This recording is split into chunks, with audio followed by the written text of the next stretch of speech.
How are you. आज हम लोग चैप्टर 1 ज्योग्राफी का पढ़ने जा रहे हैं। इस चैप्टर का नाम है planet earth and solar system. इस चैप्टर में जिस टॉपिक पर हम चर्चा करेंगे उसमें प्रमुख टॉपिक जो है वह यूनिवर्स है। उसके बाद यूनिवर्स की उत्पत्ति या स्टार की उत्पत्ति कैसे हुई है, वह एक बहुत ही महत्वपूर्ण जो थ्योरी है बिग बैंग थ्योरी, उसके बारे में देखेंगे। ठीक है, उसके बाद गैलेक्सी के बारे में देखेंगे, मिल्की वे गैलेक्सी के बारे में देखेंगे, स्टार एंड कॉन्स्टेलेशन के बारे में, ठीक है, सोलर सिस्टम के बारे में, विशेष रूप से सोलर सिस्टम का जो मुखिया है सन, उसके बारे में, और विभिन्न प्लैनेट के बारे में आज हम लोग इस सेशन में देखेंगे, है ना। इसके आगे अगले सेशन में मोशन ऑफ प्लैनेट जो है ना, रोटेशन और रेवोल्यूशन, उसके बारे में देखेंगे। आज हम लोग इन सारे टॉपिक पर चर्चा करेंगे। सबसे पहले यूनिवर्स, ठीक है। तो everything that we can see in the sky belongs to universe, है ना। मतलब आकाश में कोई भी वस्तुएं जो हम देखते हैं वह सभी यूनिवर्स के अंतर्गत है। इस संसार में जो भी चीजें हैं वह सभी इस ब्रह्मांड के अंतर्गत आते हैं, चाहे स्टार, प्लैनेट, है ना, सन, मून, जो भी है वह सभी यूनिवर्स का पार्ट, ठीक है। उसके बाद यूनिवर्स की उत्पत्ति के बारे में एक महत्वपूर्ण थ्योरी जो है उसको बिग बैंग थ्योरी कहते हैं, है ना। इसके आधार पर इसकी उत्पत्ति के बारे में समझा जा सकता है। ऐसा माना जाता है जो यह अर्थ प्लैनेट की जो उत्पत्ति हुई है वह एक बहुत बड़े, है ना, मतलब आग के गोले का विस्फोट होने के कारण, है ना, विभिन्न जो है पार्ट में बदलने के कारण इसका निर्माण हुआ।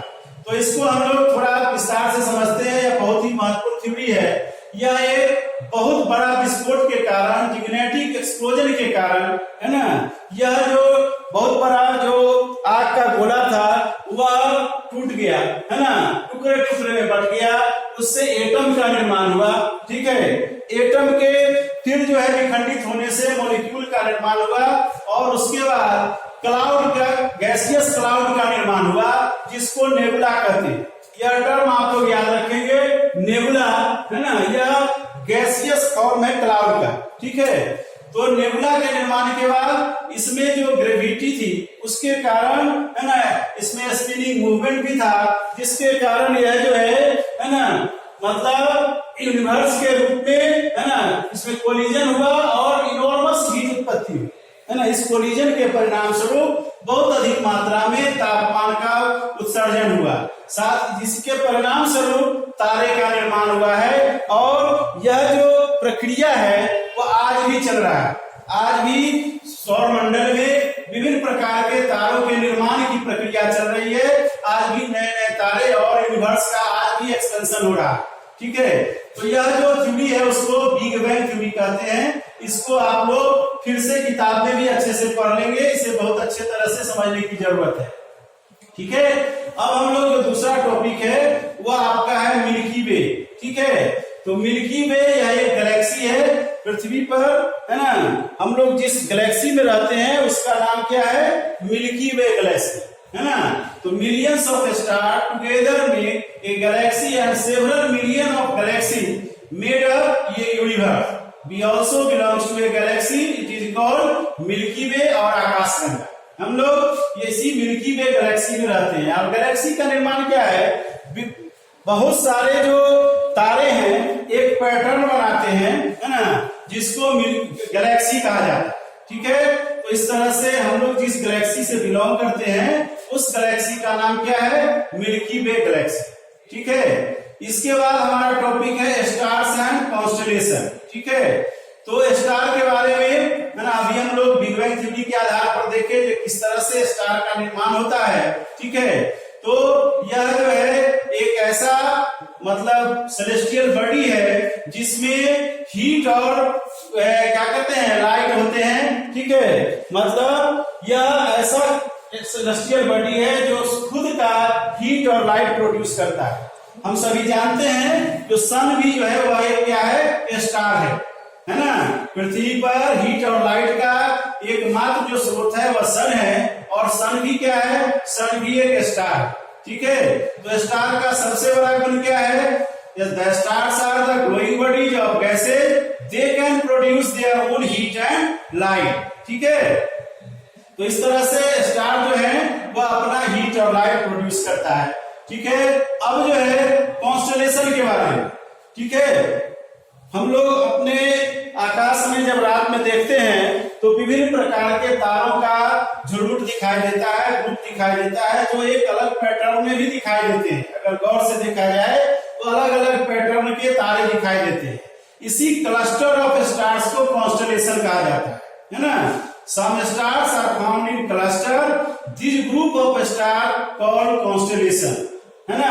आकाशगंगा में विभिन्न प्रकार के कॉन्स्टेलेशन है, जैसे उर्सा मेजर, उर्सा माइनर, है ना, ओरियन, स्कॉर्पियो, ये सब जो है विभिन्न प्रकार के कॉन्स्टेलेशन है जो एक निश्चित पैटर्न बनाते हैं। इस तरह से कॉन्स्टेलेशन का डिफिनेशन क्या हो गया, stars who belongs in cluster called constellation, मतलब some stars are found in cluster, this group of star called constellation।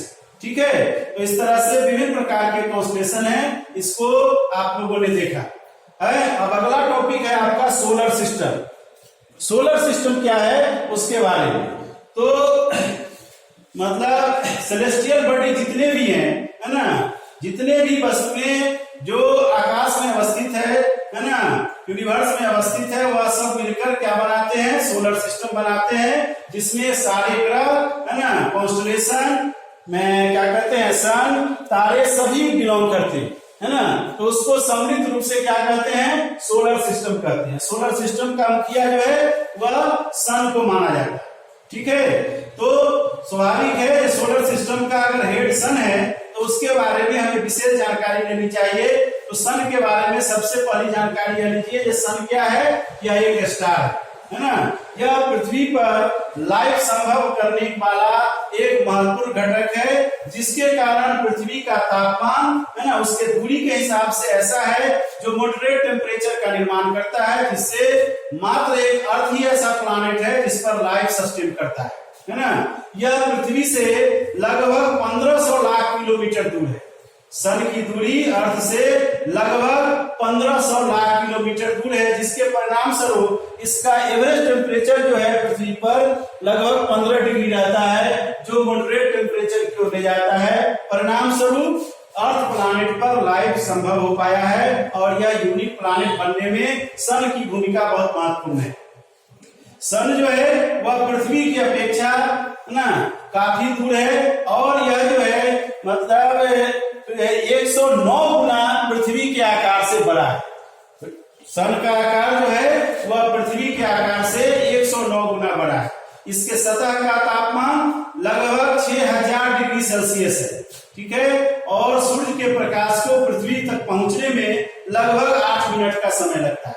ठीक है, तो सन जो है एक स्टार है ना। इसकी दूरी बिल्कुल जो है ऐसी है जिसके कारण इसका तापमान, है ना, एप्रोप्रिएट मात्रा में बहुत सही अनुपात में आता है, जिसके कारण पेड़ पौधे और जीव जंतु को लाइफ सस्टेन करने में मतलब सहायता होती है। यह लगभग पृथ्वी से 1500 लाख किलोमीटर दूर है। आकार में यह पृथ्वी से इसका डायमीटर 109 गुना बड़ा है, और इसके सतह का तापमान 6000 डिग्री सेल्सियस है, और इसके प्रकाश को पृथ्वी तक पहुंचने में 8 मिनट के समय लगते हैं। तो सन के बारे में यह कुछ महत्वपूर्ण जानकारी है, इसे आप लोग नोट कर लेंगे, है ना। कॉम्पिटिटिव व्यू से भी यह जानकारी बहुत महत्वपूर्ण है। ठीक है, अब हम लोग सोलर सिस्टम के जो प्रमुख प्लैनेट हैं उसके बारे में देखेंगे। सोलर सिस्टम में वर्तमान में कुल जो है 8 प्लैनेट है। ठीक है, इन प्लैनेट का अपना ऑर्बिट होता है, अपना पाथ होता है, सबका रोटेशन और रेवोल्यूशन मूवमेंट होता है। ठीक है, एक निश्चित जो है पाथ पर यह मूवमेंट करते रहता है ना। अभी जो है सोलर सिस्टम में 8 प्लैनेट है, मरकरी, वेनस, अर्थ, मार्स, जुपिटर, सैटर्न, यूरेनस और नेपच्यून। पहले, है ना, प्लूटो को भी इस वर्ग में रखा गया था, लेकिन 2006 के इंटरनेशनल ऑब्जर्वेशन के अनुसार इसे जो है प्लैनेट की श्रेणी से बाहर कर दिया गया, क्योंकि इसमें एक जो है मतलब एक कमी थी, यह अपने मार्ग से कभी कभी विचलित हो जाता था, जिसके कारण इसे 76 वर्ष तक लगभग प्लैनेट की फैमिली में रहने के बाद इसे ड्वार्फ प्लैनेट की श्रेणी में रख दिया गया। अब जो है प्लूटो जो है प्लानेट नहीं बल्कि द्वार प्लानेट है, बौना ग्रह। ठीक है, इस तरह से 8 ग्रहों में मरकरी, वेनस, अर्थ और मार्स, इसका निर्माण रॉकी मटेरियल से हुआ है। ठीक है, और यह जो है प्लानेट का इनर भाग में पाया जाता है, या इसको इनर प्लानेट कहते हैं। यह सूर्य की परिक्रमा जो करता है उसके आधार पर इसका जो लोकेशन है उसके आधार पर इस चारों ग्रह को मरकरी, वेनस, अर्थ और मार्स को इनर प्लानेट के रूप में जाना जाता है। जुपिटर, सैटर्न, यूरेनस, नेपच्यून यह गैसियस प्रकृति का है, विभिन्न प्रकार के गैसों के मिलने से बना है, लिक्विड के मिलने से बना है, और यह आउटर प्लानेट के रूप में जाना जाता है। ठीक है, तो इस तरह से 8 प्लानेट है सोलर सिस्टम में। ठीक है, प्लानेट की कुछ अपनी विशेषता है, जैसे सबसे बड़ा है ना, सौर मंडल का सबसे बड़ा प्लानेट जो है वह जुपिटर है, जबकि सबसे छोटा प्लानेट जो है वह मरकरी है। सौर मंडल का सबसे बड़ा प्लानेट जुपिटर और सबसे छोटा प्लानेट मरकरी है। दूसरा, अगर सबसे चमकीला ग्रह की बात हो है ना, तो वेनस जो है वह सौर मंडल का सबसे ब्राइटेस्ट जो है प्लानेट है। इसे मॉर्निंग स्टार भी कहा जाता है, इवनिंग स्टार भी कहा जाता है। ठीक है, उसके बाद सैटर्न प्लानेट ऐसा है जिसके ऊपर रिंग जो है मतलब प्रदर्शित होते हैं, वह रिंग प्लानेट के रूप में जाना जाता है। अर्थ को ब्लू प्लैनेट कहते हैं। ठीक है, रिंग जो है वर्तमान शोध के अनुसार केवल जो है क्या कहते हैं, रिंग जो है केवल सैटर्न के पास ही नहीं बल्कि है ना जुपिटर, यूरेनस और है ना क्या कहते हैं नेपच्यून, इसके पास भी रिंग पाया जाता है। ठीक है, तो इस तरह से विभिन्न प्रकार के प्लानेट के बारे में हम लोगों ने देखा है ना, जिसमें हमने देखे कौन सा प्लानेट सबसे बड़ा है, कौन सबसे छोटा है, कौन चमकीला है। ठीक है, और कौन जो है सबसे है ना मतलब दिन में भोर में दिखाई देने वाला है, रात में दिखाई देने वाला है ना, और रिंग जो है किन प्लानेट में पाया जाता है। ठीक है, इस तरह से आज हम लोग इतने ही टॉपिक पर चर्चा करेंगे। अगले टॉपिक में हम लोग प्लानेट के मूवमेंट के बारे में देखेंगे, रोटेशन और रिवोल्यूशन के बारे में, उसके पड़ने वाले प्रभाव के बारे में देखेंगे। ठीक है, तो अभी के लिए बस इतना ही। इस पर आप लोग अपनी किताब से अध्ययन करेंगे, कोई प्रॉब्लम होगा उसको रखें।